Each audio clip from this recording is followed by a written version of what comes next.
But anyways, let's get into our Eastern Conference standings predictions. Over the last 6 episodes, we previewed every division in the league, talked about every team, kind of their pros, their cons, what we can expect from them throughout the season.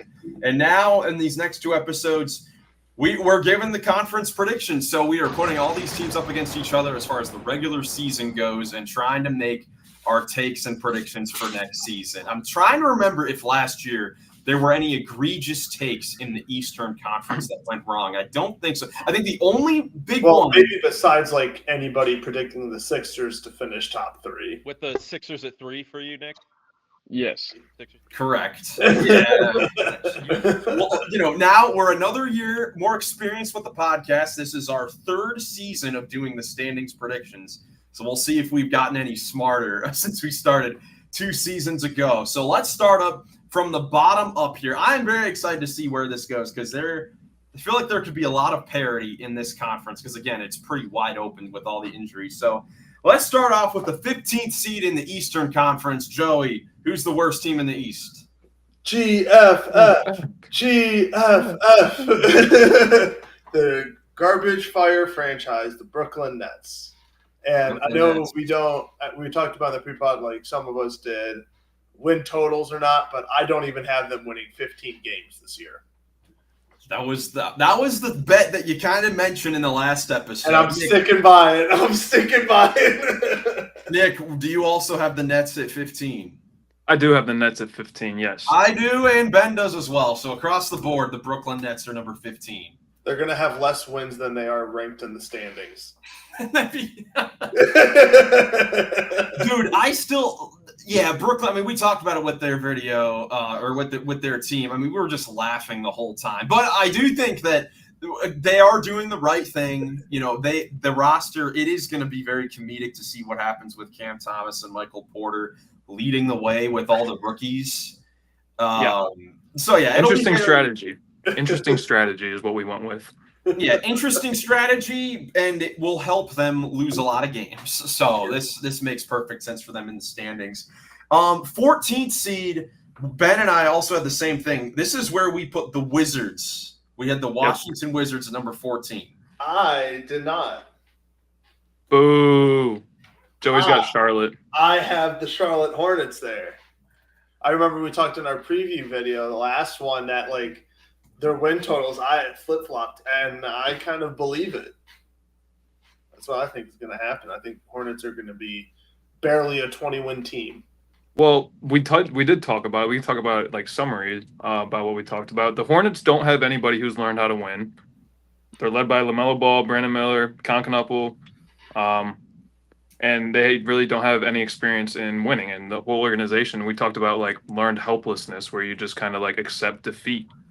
It's kind of what this Hornets squad feels like they're queuing up for, because after like the last couple of years, they've had higher expectations and they just have not delivered.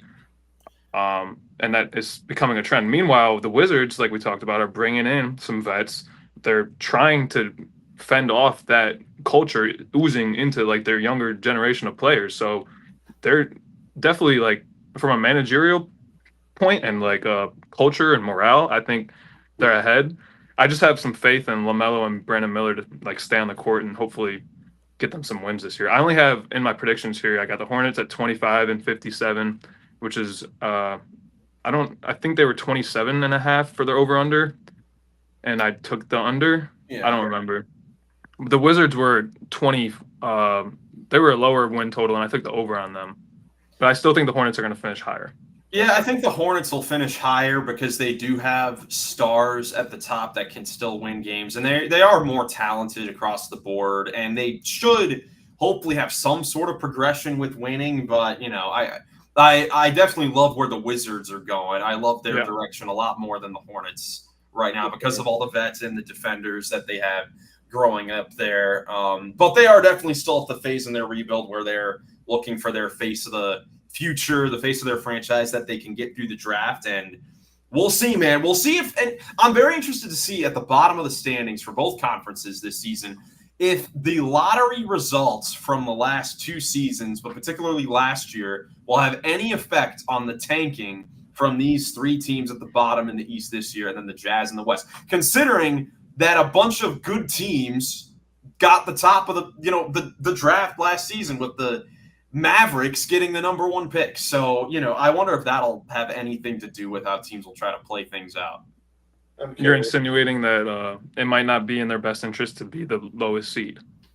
It hasn't worked the Right. last few years. It really hasn't. Like, it really has only worked for really the Spurs when they got Wembanyama in 2022. But besides that, I feel like being the worst team hasn't really gotten you the best luck. Like, even Atlanta last year, they got Zachary Risachet at number 1 when they were a playing team as well, just like the Mavs got Cooper Flagg when they were a playing team. So we'll see. But either way, I think these 3 teams should be the consensus bottom 3 in the East. Now is where things maybe start to get a little interesting. So, Nick, who do you have at number 12? Like I said, 12, Chicago. Okay, I got the Bulls here. Okay. Excited for Bizelis. That's all I got to say about the Bulls. All right, Joey, who do you have at 12? I have the Celtics. Interesting. Ben does too. Wow. Attaboy Ben. Yeah, we talked about how, and I guess this is just what I want them to do. Like, maybe they'll and I'll be honest, I truly believe they'll get 20 of those wins by Christmas. I think it's the second half of the year that could be much rougher just because they might want to rest guys if someone gets tired or hurt. What do you have as their win total? Their win total, I think they go 32-50. Wow. That's what I have for the Bulls in this spot, so solid. That's fair. That's fair, yeah. It's about the same. All right, that's very interesting. I do have the Celtics a little higher. I still think they'll be a little more competitive, but my 12 spot, this might be my hottest take on the list already at number 12, and I kind of mentioned it during our division previews. Number 12 is where I have the Milwaukee Bucks. Ooh, hot take. I have That is a very hot take. I have the Milwaukee Bucks at number 12, and we talked about it during the division preview. Yes, Giannis is still incredible. I still think he's the 3rd best player in the league. I think across the board, he's top 3 player in the league, and he's, if anything, he's still been playing his peak level. You're the number 1 Bucks hater in podcast and NBA podcast. I was looking last season, heading into the year, I had the Bucks at 2 heading into the season. So this is actually a 10 standing decrease in predictions from season. You want to know the biggest difference, though? Is they have Thanasis Antetokounmpo back this year. Oh, right. I'm glad that you have them here. That's really interesting, and I definitely could see I don't hate it. Yeah, I don't. A world where that is the case. What I've learned in the last, this is our 3rd year doing it, is that Miles has a very good memory about who predicts people where, and so I'm just excited that if the Bucks overachieve, that we can hold this over Miles at the rest of the year. Yeah, that I'm the worst Bucks predictor ever. But as far as their roster, you could be on the money though. I just do not like their team at all outside of Giannis. I mean, Miles Turner was, a very good pickup, but him being the second option with the Pacers at best when they were competitive, he was the 3rd, 4th, or 5th option. You have Kuzma there who come off of a brutal year, and then so many questions with their guard play as far as who's going to make plays, who's going to knock down shots, who's going to defend anything for this team. And Giannis isn't the most durable guy either, and he's going to have to seriously backpack this team for them to even have a chance, to be solid. Like the last couple of years, we know I mentioned defensively and how, much they most likely will struggle. And I know during our preview video when Uncle Joe was on, he mentioned, well, they struggled defensively when Lillard and Trent were in the backcourt and Beasley. But now Lillard's 25 points per game at the other end is now not there. How are they going to make that up either? I just do not see a world where this Bucks team goes really far, and I think they're going to be a lot worse than people expect. That's very fair. I don't hate that. That's definitely a very real possibility for Bucks fans to what actually happened. I just think if Giannis can carry Greece to a bronze medal in Eurobasket, I think he can carry the Bucks to at least a play-in this Eastern Conference. The Bulls I had at 11, so did Ben. So right around the same range. I got Toronto at 11. I also have Toronto at 11. What record did you pick for them? Wow. I'm curious. 36 and 46. I also had them at 36 and 46. I really wanted to put Toronto in the play-in this year. I think that they're going to be in that hunt, chomping at the bit, and be hungry to get in, so they could really like have a really strong end of the season and do that. I just had the Sixers, Bucks, Celtics, Pacers all ahead of them. I have the Raptors barely missing the play-in. Like, I have the Heat right above them at 37 and 45, like a game above them. Like, I think the Heat, just because, and we heard about Harrow, we just heard about that, and he's going to be out for a while. But the Harrow Heat somehow always just stay competitive and just stay in the mix. Somehow always get like a 9 or a 10 seed. So no reason to change my thinking on that yet. Yeah, and I have the Heat at 10. Ben has the Raptors at 10. So, we're all in the same rate. I have the Raptors a little bit higher. That roster just screams middle of the pack, so I have them a little bit higher, literally in the middle. But with the Heat, I think that, we talked about it. They should have a big bounce back season.